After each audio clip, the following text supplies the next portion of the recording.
बोलिए राजा रामचंद्र भगवान की जय हो। वो भगवान विश्व की उत्पत्ति पालन संहार हमारे सारे दुखों का नाश करने वाले ऐसे भगवान को राधा सहित हम प्रणाम करते हैं। श्री कृष्णाय वयम नुमः। श्री सुखदेव जी महाराज को हम प्रणाम करते हैं। तदुपरांत आइए चलते हैं नैमिषारण्य में। नैमिषारण्य में 88,000 संत विराजमान थे। उन 88,000 संतों के बीच में श्री सूत जी महाराज आए और जब सूत जी महाराज आए तो वहां जितने भी संत थे सबने खड़े होकर के सूत जी का स्वागत किया। शौनक जी महाराज ने सूत जी से प्रश्न कर दिया कि हे गुरुदेव हमें कथा सुनाइए। कौन सी कथा? तो वो कहने लगे भक्ति ज्ञान विराग तो विवेको वर्धते महान माया मोह निरासश्च वैष्णवै क्रियते कथम। हमें ऐसी कथा सुना दीजिए कि भक्ति ज्ञान विरागा। अच्छा, शौनक जी ने प्रश्न किया कथा हमें ऐसी हो कि हमारी भक्ति बढ़े, हमारा ज्ञान बढ़े, हमारा वैराग्य बढ़े। याद रखना मेरी माताओं,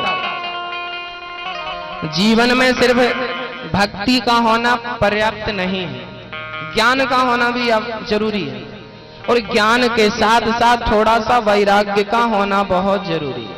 तो भक्ति ज्ञान वैराग्य, भक्ति भी हो, ज्ञान भी हो और वैराग्य भी हो। भक्ति, शौनक जी ने ऐसा प्रश्न किया कि गुरुवर ऐसी कथा सुनाओ कि भक्ति भी बढ़े, ज्ञान भी बढ़े और वैराग्य भी बढ़े। मतलब यही है कि भागवत में ही वो ज्ञान, भागवत ही वो कथा है जो भक्ति भी बढ़ाती है, ज्ञान भी बढ़ाता है और वैराग्य भी बढ़ा देती है। ये सिर्फ भागवत में है और कहीं नहीं, सिर्फ भागवत की ये महिमा। सूत जी कहते हैं शौनक जी भक्ति ज्ञान विराग को बढ़ाने वाली मैं कथा आपको सुनाऊं। पहले ये बता दो कैसी कथा सुनना आप क्यों चाहते हो? तब सूत जी महाराज से शौनक जी ने कहा कि गुरुवर इह घोरे कलौ प्रायो जीवश्चा सुरताम गता। लोग आसुरी स्वभाव के हो गए हैं, अपना ज्ञान अपना विवेक भूल चुके हैं, क्लेशों से परेशान है, दिन भर झगड़ा करते हैं, इनको आराम नहीं मिलता, रात को नींद की गोली खाते हैं तो भी नींद नहीं आती, इतने टेंशन में, इतनी परेशानी। 70-80 साल की जिंदगी जीने आते हैं, ऐसा लगता है कि कभी मरेंगे ही नहीं। जब लोग झगड़ा करते हैं ना तो उनको देख के ऐसे ही लगता है ये कभी मरेंगे ही नहीं। झगड़ा तो ऐसे ही कर रहे हैं कि 1000-2000 साल के लिए यहां रहना है डेरा डालकर। अरे भाई 40-50 साल की यात्रा है आपकी, पूरी हो जाएगी, जाना पड़ेगा ये शरीर छोड़ के। झगड़े करते हो, बर्बाद होते हो, झगड़े करके अपने समय को बर्बाद करते हो। प्यार से रह लो। थोड़ी सी यात्रा में ये हालत है, कोई बड़ी सी यात्रा मिल जाएगी तो क्या करोगे? सूत जी कहते हैं शौनक जी प्रीति शौनक चित्ते थे, आपके हृदय में इतनी बड़ी प्रीति है भगवान के प्रति, इसीलिए मैं सारे शास्त्रों का सारम सारम समुद्रतम सार सुनाता हूं। ध्यान से सुनो। ये जो भागवत आप सुनने बैठे हो मेरे भाई मेरी बहनों मेरी माताओं, ये भागवत तो देवताओं को भी दुर्लभ है जो आप आज सहज में सुन रहे हो। भाइयों माताओं भक्तों, ये भागवत जो है एक बार देवराज इंद्र ने भी सुननी चाहिए थी। मृत्यु लोक में आकर श्री सुखदेव जी राजा परीक्षित को भागवत सुना रहे थे, उसी समय स्वर्ग का अमृत लेकर देवराज इंद्र आ गए और देवराज इंद्र ने श्री सुखदेव जी महाराज से कहते हैं कि सुखदेव जी राजा परीक्षित को 7 दिन में मरने का श्राप लगा है, तो स्वर्ग का अमृत पिलाकर राजा परीक्षित को अमर कर दो और ये कथा रूपी अमृत आप हमें पिला दो। सुखदेव जी बोले इंद्र यदि आप प्रेमी बनकर आते ना तो मैं जरूर आपको कथा सुना देता, लेकिन आप सौदागर बन के आए हैं और ये कथा सौदागरों की नहीं, ये कथा तो रसिकों की है, प्रेमियों की है, जो प्रेम करता है भगवान से उसे ये कथा मिलती है। आपको ये कथा मुझे लगता है कि नसीब नहीं होगी। इंद्र को बड़ा बुरा लगा। सुखदेव जी ने हंसी और उड़ा दी। क्वा स्वधा क्व कथा लोके क्व कांचः क्व मणिन महान। कहां कांच का टुकड़ा, कहां मणि। आप कांच का टुकड़ा लेकर आए हो स्वर्ग से और हमारी मणि है भागवत। कांच का टुकड़ा लेकर भला अपनी मणि कौन देगा? स्वर्ग का अमृत कोई पी ले तुम फिर से मरना पड़ता है। थोड़े से देर के लिए वो अमर हो जाता है, उसकी भी एक डेट होती है कि 10,000 साल के लिए आप अमर हो गए, 20,000 50,000 साल के लिए आप अमर हो, लेकिन वो अवधि पूरी करने के बाद आपको मरना पड़ेगा। लेकिन स्वर्ग का अमृत पी लेने के बाद अमर तो हो जाएगा लेकिन मरने का डर बना रहेगा। लेकिन भागवतामृत पान कर लेने के बाद मरने का डर ही समाप्त हो जाता है। ये जो डर हमारे पीछे रहता, अब मरेंगे अब मरेंगे अब मरेंगे, ये मरने का ये डर ही खत्म हो जाता है, निडर हो जाता है भक्त। ये अमरत्व को प्रदान करता है स्वर्ग का अमृत, जबकि अभयत्व को प्रदान करती है भागवत। स्वर्ग को प्राप्त कराने वाला है अमृत, जबकि भगवान के गोलोक धाम को प्राप्त कराने वाले है भागवत। इंद्र को नहीं मिली 7 दिन में राजा परीक्षित की जब मुक्ति हो गई, इंद्र को आश्चर्य हुआ कि भागवत सुनने से भी कोई मुक्त हो सकता है। इंद्र ने तुरंत तराजू बांधी, एक पड़ले पर भागवत को रखा, दूसरे पड़ले पर स्वर्ग के समस्त सुखों को रखा, और जब तौल करके देखा ना साहब, तौल कर देखा तो भागवत का पड़ला भारी था, स्वर्ग के सुखों का पड़ला ऊपर था, भागवत का पड़ला नीचे था, क्योंकि वजनदार भागवत। इंद्र ने भगवान को प्रणाम किया, प्रभु कहाँ हो आप? भागवत से ही भगवान प्रकट हो गए। इंद्र कहते हैं प्रभु आप भागवत में? भगवान बोले जब से मैं लीला समाप्त करके इस धराधाम से गया हूँ तब से मैं भागवत में विराजमान हूँ। जहाँ जहाँ ये भागवत होती है वहाँ वहाँ प्रकट होकर अपने भक्तों का दुख दूर करता रहता हूँ, उनका संताप हरण करता रहता हूँ, उनके भक्ति को बढ़ाता रहता हूँ। ये भागवत नहीं, ईश्वर की वांगमयी मूर्ति है। किस्मत वालों को भागवत कथा का रसपान प्राप्त होता है भक्तों।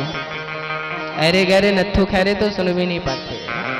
कई लोग तो सोचते सोचते ही मर जाते हैं कि भागवत करवाएंगे साहब, भागवत करवाएंगे, भागवत सुनेंगे। पीढ़ी की पीढ़ी निकल गई पर करवा नहीं पाए। लोग कहते हैं हमारा जी भागवत में खर्चा बहुत होता है। अरे भाई धन बाद में लगता है, मन पहले लगाना पड़ता है। यदि मन लग जाए तो धन तो ठाकुर, जहां ठाकुर श्याम सुंदर लक्ष्मी का पति बैठा है वहां लक्ष्मी की कमी है ना? धन नहीं, यहां तो तन और मन लगाना पड़ता है। मन पहले बनाना पड़ता है, धन वन की बात तो बाद में होती है। पहले मन बनाना पड़ता है कि नहीं, हमें भागवत करवाना है, ये मन बना कि नहीं? तो ईश्वर को पाने के लिए पहले मन बनाना पड़ता है। कोई भी लक्ष्य तक पहुंचने के लिए आपको पहले मन बनाना पड़ता है कि नहीं? मन यदि मन बन जाए बाकी के काम तो ठाकुर जी स्वयं करते हैं, भरोसा उन पर हो। मन मीरा जी ने ठान लिया था कि मुझे अपने मन को श्याम सुंदर के चरणों में पहुंचाना है। बाबा तुलसी बार बार इस मन को डांटते हैं, रे मन तू सत्संग कर, छोड़ जगत की रीत। अरे मन कहाँ भटक रहा है, काम क्रोध लोभ मोह दुनिया में। अरे अब तो भजन कर, अब तो भजन कर। ये मन है कि भटकता रहता है कहीं यहाँ कहीं वहां। बाबा तुलसीदास जी ने इस मन को ला करके मार मार के ईश्वर की भक्ति में लगाए। ये जो मन है सरकार, ये सबका सीधे तरीके से नहीं मानता, इसको प्रताड़ित करना पड़ता, मन को समझाना पड़ता। रे मन तू सत्संग कर, छोड़ जगत की रीत, अंत समय पछताएगा। ये मन पश्चाताप बाद में करे, उसके पहले भजन कर ले। मन लगता नहीं है। एक मैया बोली महाराज जी मेरा तो मन नहीं लगता कथा में। मैं बोला मेरी माँ मन लगता नहीं है, मन तो लगाना पड़ता है ना? बोलो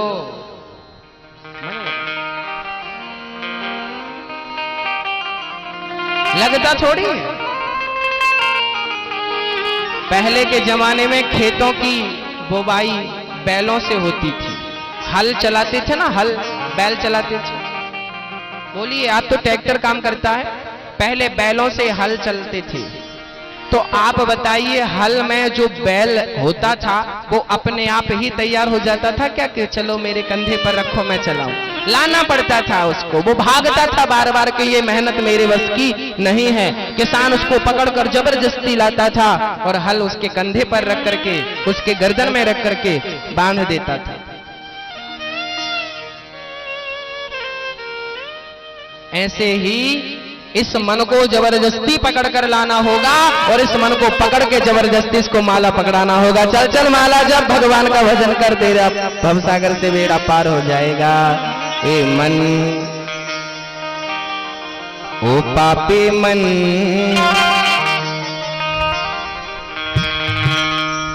ओ पापी मन, कर ले भजन।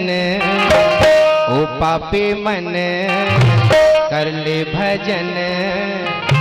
बाद में प्यार पछताएगा जब पिंजरे से पंछी निकल जाएगा। जब पिंजरे से पंछी निकल जाएगा। ओ पापी मन, कर ले भजन। ओ पापी मन, कर ले भजन। बाद में प्यार पछताएगा जब पिंजरे से पंछी निकल जाएगा। जब पंछी निकल जाएगा।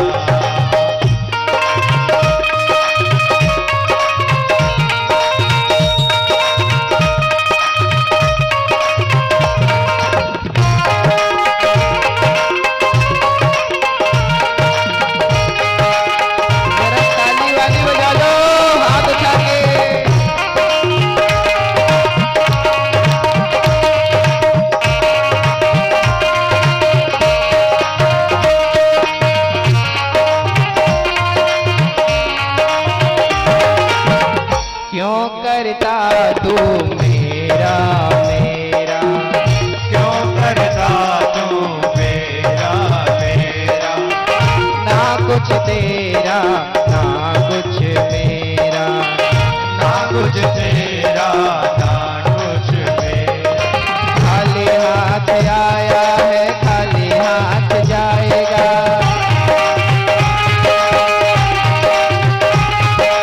जैसा किया कर्म तो वैसा ही फल पाएगा।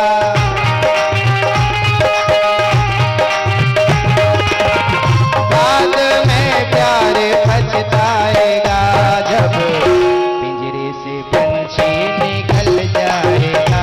जब पिंजरे से पंछी निकल जाएगा। ओ पापी मन, कर ले भजन। ओ पापी मन, कर ले भजन। बाद में प्यार पछताएगा जब पंछी निकल जाएगा। जब पंछी निकल जाए। जरा हाथ उठा के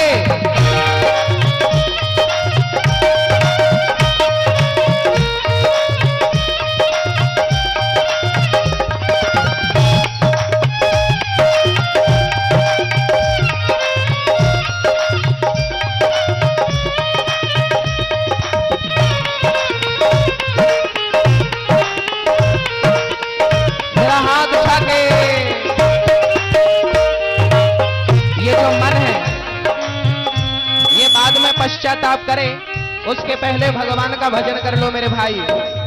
अपने मन को ईश्वर की भक्ति में, ईश्वर के प्यार में लगा दो, क्योंकि मेरा मेरा करने से जीवन निकल जाए।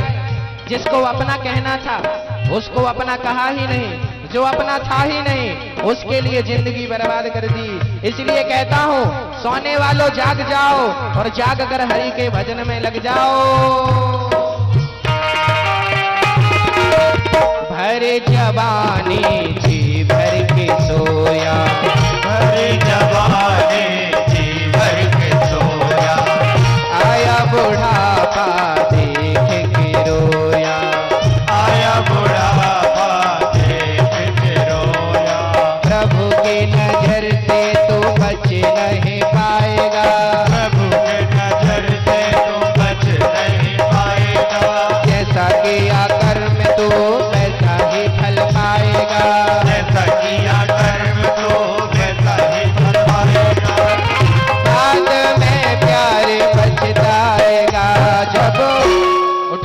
दोनों हाथ। पश्चाताप करने से पहले भजन कर लीजिएगा, नहीं जिंदगी पश्चाताप करने में गुजर जाएगी।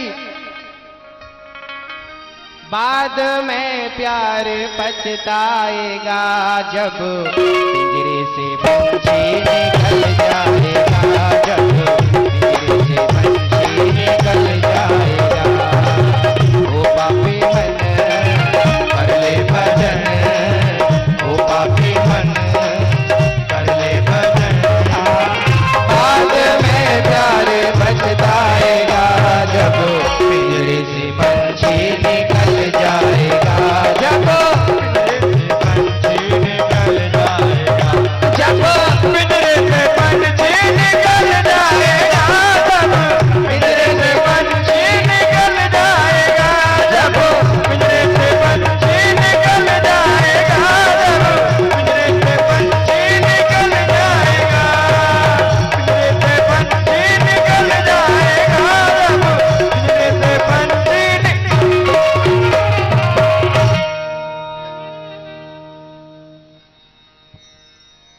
ओ पापी मन, ये मन जो है ना बड़ा पापी है सरकार। आपका मन पापी है कि नहीं? बोलो मैया, काहे पापी भाई? पुण्यात्मा बनाओ उसको। मन पापी, कोई भरोसा ही नहीं इसका, कहां चला जाए कब चला जाए। बेराजा की फौज जैसा है।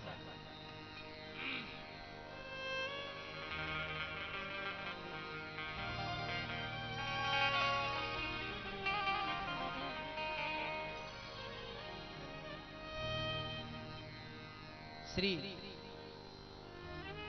सूत जी महाराज कहते हैं, सौनक जी,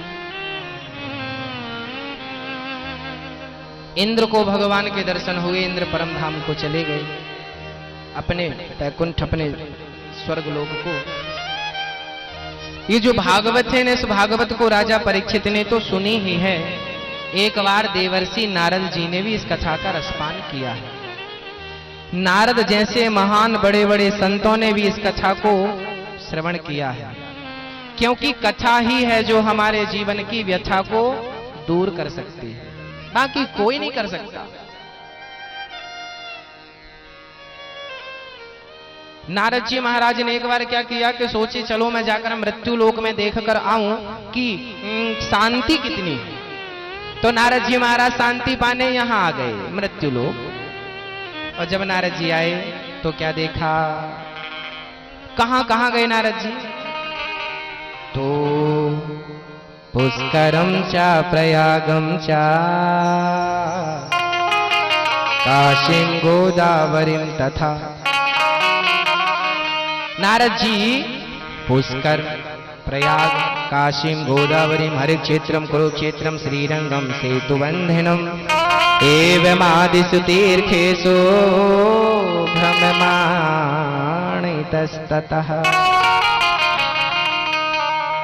नारद जी महाराज कहते हैं, मैं पृथ्वी के समस्त तीर्थों में गया, लेकिन मुझे शांति नहीं मिली, शांति नहीं मिली, मिली ही नहीं शांति।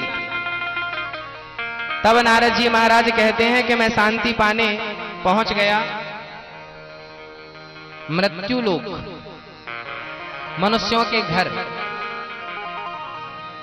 संतों के घर गया, आश्रमों में, वहां शांति। नारद जी कह रहे हैं कि मुझे तीर्थों में शांति नहीं मिली, पुष्कर, प्रयाग, काशी, गोदावरी, हरिक्षेत्र, कुरुक्षेत्र सब जगह गया पर शांति नहीं। संतों के घर गया, शांति नहीं। नारद जी बोले तब मैं गृहस्थों के घर चला गया शांति पाने के लिए। और जब गया तो क्या देखा मैंने, गृहस्थों की हालत। गृहस्थों के घर में तो पूछो ही मत सरकार। नारद जी कहते हैं गृहस्थों के घर में तो ऐसी अशांति मैंने देखी ही नहीं। आजकल घरों में क्या चल रहा है, आप जरा ध्यान से सुनिए। आजकल आप सबके घरों में यही चल रहा है जो हम आपको बतलाने जा रहे हैं। क्या चल रहा है? बोले तरुणी प्रभुता गेहे, शाल को बुद्धिदायक, कन्या विक्रियणे लोभा, दंपति नाम चकलकनम। आजकल घरों में क्या चल रहा है? तरुणी प्रभुता गेहे। आजकल घर में ना नई नई बहुओं की ज्यादा चलती है, बूढ़ों की कोई सुनता ही नहीं। आजकल घर की महारानी है बहुएं। वैसे जमाना बदल गया, हम किसी से कम नहीं, है ना? नहीं, आप लोग एक दूसरे का मुंह क्यों देख रही हो? ये आपकी बात थोड़ी है, तो आपकी पड़ोसनों की चर्चा हम चला रहे हैं आपसे। तरुणी प्रभुता गेहे, घर में नई नई बहुओं की चलने लगी। सासू मां की कोई इज्जत नहीं करता। मेरी माताओं निवेदन है, बड़ों का सम्मान किया करो। जिस घर में बड़ों का सम्मान मिलता है, जिस घर में बड़ों को सम्मान मिलता है, बड़ों का आदर होता है, बड़ों का आशीर्वाद जहां लोग रोज लेते हैं, उस घर में सुख शांति समृद्धि सदा निवास करती है। सदा बड़ों का आशीर्वाद हो। हाँ? तो तरुणी प्रभु, नारद जी कहते हैं ये बात, हम नहीं कहते सरकार, हमें क्या करना। नारद जी कहते हैं तरुणी प्रभुता गेहे, घर में नई नई बहुओं की चलने लगी। और ससुराल में किसकी चलती है? श्याल को बुद्धिदायक। आज के जमाने में सलाहकार बन गए हैं साले। हमारे ब्रज में कहते हैं दीवार बिगाड़े आरो, घर बिगाड़े सारो। दीवार में ज्यादा अलमारी मत कटवाइएगा, ये दीवार कमजोर पड़ जाएगी। और आपके घर में साले की ज्यादा नहीं चलनी चाहिए, नहीं घर भी कमजोर पड़ जाएगा। साले साहब जो है ना, उनको कहा इतिहास में कहा गया है, तो एक साले हैं शकुनी मामा। धृतराष्ट्र के साले ही तो हैं शकुनी मामा। सरकार क्या कहते हैं, है ना? साले ने भांजों के साथ ऐसे पासे खेले, ऐसा जुआ खेला कि 100 की 100 भांजों का सत्यानाश करा दिया। एक भी बचे हो इतिहास के पन्ने में तो आप बता दो। तो मामा से दोस्ती अच्छी है, लेकिन मामा की उल्टी सलाह मानना ये अच्छी बात नहीं। सीधी सलाह दे मामा तो मान लो, पर उल्टी सलाह शकुनी की तरह दे तो कभी मत मानो। कौरव लोग तो मान गए थे, तो देखो क्या हाल हुआ। आप मत बन जाना कौरव। तो तरुणी प्रभुता गेहे, श्याल को बुद्धिदायक। बहुओं की पूछो मत सरकार। आप लोग अपनी सासू मां की सेवा करती हो कि नहीं मैया? कौन कौन अपनी सास की सेवा करता? जरा हाथ उठाओ, हमें बताओ तो। देखो, हाथ उठाने को भी कोई तैयार नहीं, करती नहीं तो हाथ उठाने में मन ही नहीं लगता। कौन कौन करता अच्छा ईमानदारी से? मतलब बेईमानी से बहुत लोग करते हैं, पर ईमानदारी वाले कम हैं। बोलो राधे राधे। किया करो अपने सासू मां की सेवा, क्योंकि भूल मत जाना कि एक दिन आप भी तो सास बनोगी। बनोगे कि नहीं मैया? अच्छा, आपको सास बनने की इच्छा है कि नहीं? बोलो, है? हाँ या ना? बहुत इच्छा। स्त्री को सबसे ज्यादा इच्छा होती है सास बनने की, है ना? आपको सास बनने की इच्छा है, लेकिन बहू के चांटे खाने की इच्छा है कि नहीं?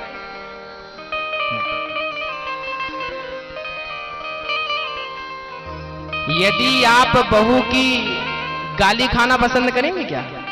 यदि आपको बहू के चांटे पसंद नहीं है, आपको अपनी बहू की गाली पसंद नहीं है, तो आप भी अपनी सास की सेवा करिए, आप भी अपने सास के साथ अच्छा व्यवहार करिए। विश्वास दिलाता हूं, जैसे को तैसा जरूर मिलेगा। जैसी करनी वैसी भरनी। आप अपने बड़ों का सम्मान करोगे, अपने बड़ों की सेवा करोगे तो आपकी सेवा जरूर करेगी आपकी बहू। आप ही नहीं करोगे तो उम्मीद मत लगाना कि आपकी बहुरिया आपकी सेवा करे। एक बार मैंने न्यूज चैनल पर देखा, एक सत्य घटना दिखा रहे थे। आपने भी देखा होगा वो वीडियो।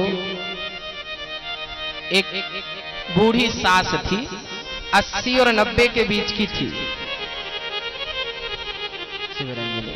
80 और 90 के बीच की।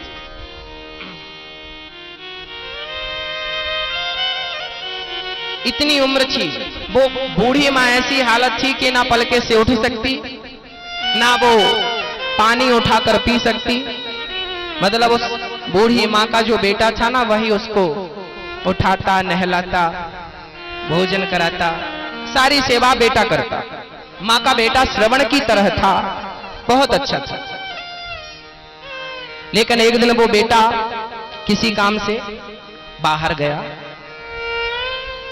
और जब बाहर गया और लौट कर आया तो क्या देखता है कि उसके मां के शरीर में चोट लगी थी, जबकि जो कि बिस्तर में पड़ी रहती थी। लोग आपने देखा हो, बूढ़े लोग अधिकांश जो चल नहीं पाते वो बिस्तर ही उनका आश्रय हो जाता है।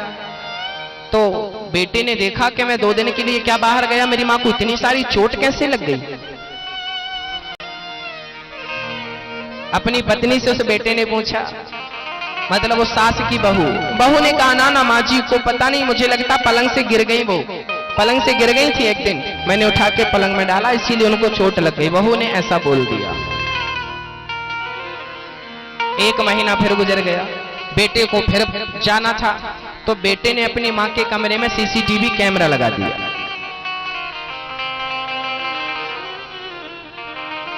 और कैमरा लगाकर मां के कक्ष में बेटा चला गया।